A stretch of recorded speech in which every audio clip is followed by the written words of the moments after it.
Ce jour dédié pour l'élévation de l'âme de Hillel Shimon Atal Ben Alia Myriam Elian de mémoire bénie.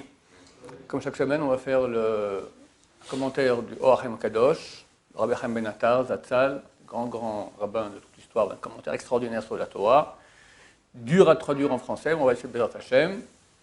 Donc sur la paracha de Shelach, qui est celle en Israël cette semaine, pour nos frères de l'étranger, ce sera dans 10 jours. Semaine d'après. Donc, Moshe Rabbeinu envoie des explorateurs, 12 explorateurs en Israël, pour voir qu'est-ce qu'il en est.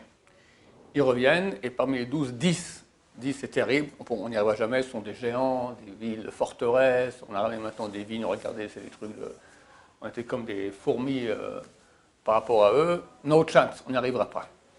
Et les deux, Yoshua Ben Nun et Kalev Ben Yefune, qui, non, on y arrivera, on pourra le faire. Et ici, ils disent comme ça, Ach Bashem al timorodu, ne vous révoltez pas contre Hachem.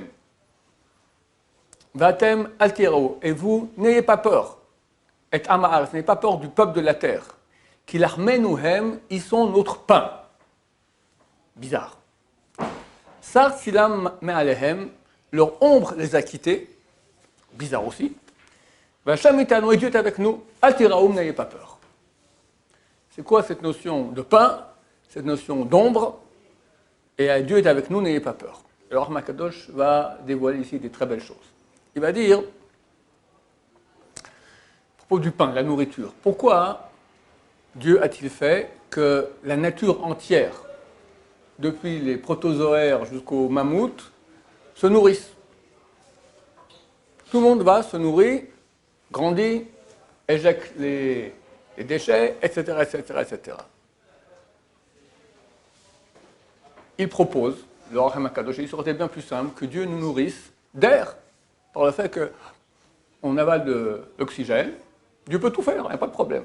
Donc par la respiration, on se nourrit, et pas besoin de, devoir passer, nous, c'est environ... voilà, comme les animaux, je pense, d'accord. On passe environ 15% de notre vie active réveillée à mastiquer, déglutiner. On va dire 5% à éjecter et 80% de la vie à bosser pour avoir de quoi se nourrir. Et regardez les animaux, ils font que ça toute la journée, toujours en train de rechercher où manger. C'est un vrai joug terrible. Si Hachem nous aime, qu'il nous crée maintenant se nourrir d'air, terminé, voilà. Pourquoi cet esclavage terrible? Alors, moi j'aurais répondu, c'est vraiment pour qu'on fasse beaucoup de mitzvot. Il y a tellement de mitzvot qui sont liés à la nourriture. La bracha avant, la bracha après que tu vas aux toilettes. Dans tout le commerce, il y a des milliers de lois, pas mentir, pas magouiller, rester honnête, les prêts, etc. Après, dans l'agriculture, comment labourer, pas avec deux animaux différents, un bœuf et un âne. Après, comment moissonner, il y a le shichecha, leket, pa, Omer, le Peret, Olelot, des tas de lois, d'accord. Après, que la nourriture, tu as des tas de lois, Trouma Gdola, Trouma Maaser Sheni, Maaser Rishon, Maaser Ani, Troumat Maaser, après Shvit, Orla, bon, etc. Je vous fais en cours, d'accord. Plein de lois. Et Dieu veut qu'on fasse des lois. Dieu veut que plus on fait des lois, plus on aura du mérite dans la main. Donc, il nous fait maintenant manger toute l'humanité avec nous.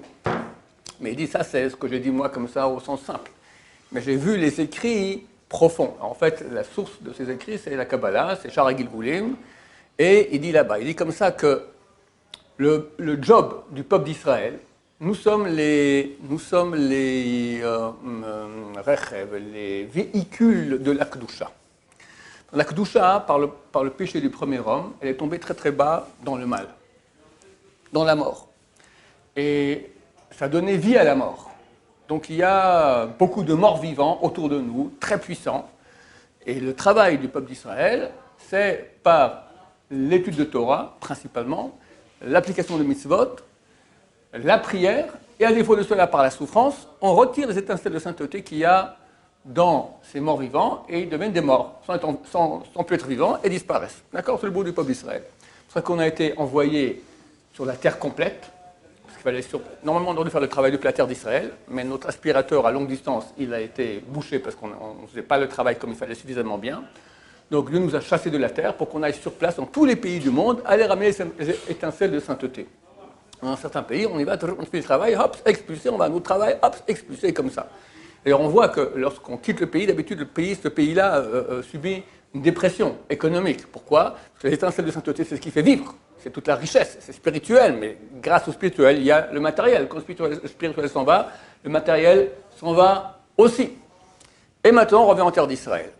Alors, bon, on parlera du retour au terre d'Israël peut-être après, en tout cas, le Rav n'en parle pas. Lui, il parle simplement de l'arrivée du peuple d'Israël face à la terre d'Israël à l'époque de Moshe, et il dit deux choses. Première chose, il dit que donc la nourriture du peuple d'Israël, ce sont des étincelles de sainteté. L'Arméno, alors il a dit, ce peuple-là, les Cananéens, avec 31 peuples qui sont ici en terre d'Israël, les Cananéens, ils sont notre nourriture. Ça veut dire qu'on est en train de prendre toute leur essence spirituelle, donc ils vont s'écrouler sans rien. Du moment qu'il n'y a plus tes étincelles de vie, d'accord, étincelles divines, ce sont des étincelles de vie, tu n'as plus la vie, ben c'est fini, tu n'as plus aucun pouvoir.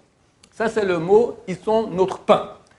De plus, Sar, Silam, leur ombre est partie. L'ombre, ce n'est pas l'ombre, c'est le Tselem. Tselem, c'est aussi une partie divine qu'on reçoit, qu'on appelle le Tselem. Les Sadikim, ils voient cela, d'accord? On voit même les lettres comme ça, Tselem sur quelqu'un. Ce sont des sortes de lumière spirituelle qui entourent les personnes. Ça aussi, c'est parti, c'est-à-dire que c'est marqué que le Tselem, il part 30 jours avant la mort. Quand quelqu'un va mourir, les grands Sadikim voient cela, 30 jours avant, son Tselem, il part. D'accord? Exactement, minute pour minute. Donc ici aussi, voilà, Sar, Silam, leur image de Dieu spirituel, elle est partie. Donc ils sont en train de disparaître au niveau spirituel, donc très bientôt, ça va aussi de leur disparition physique. Et il rajoute aussi, toujours au nom de Shara Gilgulim, donc du portail des Gilgulim de Rabbeinu Hari, une chose supplémentaire très intéressante. Il dit que la sainteté, Dieu, d'accord, la sainteté, elle attire comme un aimant les étincelles de sainteté. C'est-à-dire que quand il y a la sainteté, donc le peuple d'Israël se rapproche de la terre d'Israël, donc il commence à tirer toutes les étincelles qu'il y a dans les Cananéens, et hop, comme ça, toutes leurs étincelles partent. D'après ça, il explique un texte qui est connu de la Gemara, de traité Shabbat, page 32. Rabbi Shimon Bar Yochai, il y a quelqu'un qui l'a dénoncé, qui parlait contre les Romains. À cause de ça, il a dû fuir, il est parti dans la grotte 12 ans, etc. Et pour finir, après 12 ans, il sort de la grotte, et un beau jour, il voit le dénonciateur. Il dit, quoi, ce qui plaît encore dans le monde? C'est marqué Yahi Be'eine. Il a mis ses yeux sur lui, on a fait un tas d'eau, des eaux. Qu'est-ce qui s'est passé? Alors, le roi Achaim Akadosh, il dit, et comprend. Qu'est-ce qu'il y a à comprendre? Il amène cet exemple-là pour ce qu'il vient de dire. En fait, Rabbi Shimon Bar Yochai, c'est une source de sainteté énorme. D'accord? Rabbi Shimon Bar Yochai, c'est presque Moshe Rabbeinu, il a mis le Zohar, etc. Il le regarde et il aspire les étincelles de sainteté, et il en fait un tas d'eau. C'est pas qu'il est forcément mort, mais il est un tas d'eau. Toute ta sainteté est partie, tu deviens rien, un morceau de chair et d'eau. Ça me rappelle une fois, Baba Saleh était à Paris, et un jour il va chez un directeur de grand magasin comme ça, un juif, je pense, tout ça, et dans le bureau, puis depuis en bas, il voit comme ça, il voit tout le magasin. Il dit, appelle-lui celui-là. Appelle le type, c'est un juif, effectivement, tout à fait non religieux, les cheveux longs, comme ça, tout ça. Et on met dans le bureau, et ben, vous allez boire avec lui, comme ça, et on l'chaim, etc. Bon, puis après, il part. Alors, qu'est-ce qui s'est passé? J'ai vu en lui, il avait un nitzot, une étincelle de Rabbi Meir Balanès. Vous voulez lui prendre cette étincelle. Le fait qu'il rencontre comme ça une sainteté comme Baba Saleh, avec un autre, il lui aspire la sainteté. Donc c'est pour cela que le verset dit « Ils sont notre pain, leur ombre est partie, et Hachem Itanu, Dieu est avec nous. » Ça veut dire, nous, on a la Kedusha avec nous, donc on aspire toutes leurs étincelles de sainteté, donc n'ayez pas peur. Je ne peux pas m'empêcher de faire un rapport avec l'actualité. Nous sommes très très proches de l'époque messianique. La Shrina, la présence divine, est revenue en terre d'Israël. On le voit par la profusion d'études de Torah, c'est la chose qui amène le plus la présence divine. Pour Hachem, aujourd'hui, il y a des dizaines de milliers, voire plus de 100 000 étudiants en Torah. Donc, tu as une présence divine comme il n'y a pas eu depuis 2000 ans. Et ça, forcément, ça attire toutes les étincelles de sainteté. Très, très vite. D'ailleurs, beaucoup de Juifs commencent à revenir en terre d'Israël. Je crois qu'on est presque arrivé à la moitié, sont aujourd'hui, peut-être majorité, tout juste, sont arrivés en terre d'Israël. En tout cas, il y en a beaucoup. Et en sainteté, il y a beaucoup de tchouva. Beaucoup de gens qui commencent à se rapprocher du coronavirus, ça va faire encore plus de tchouva. Et on voit que les étincelles du monde sont en train de disparaître. Et on voit une grande dépression qui va faire que Jérusalem va être reconstruite et qu'on aura très bientôt Mashiach.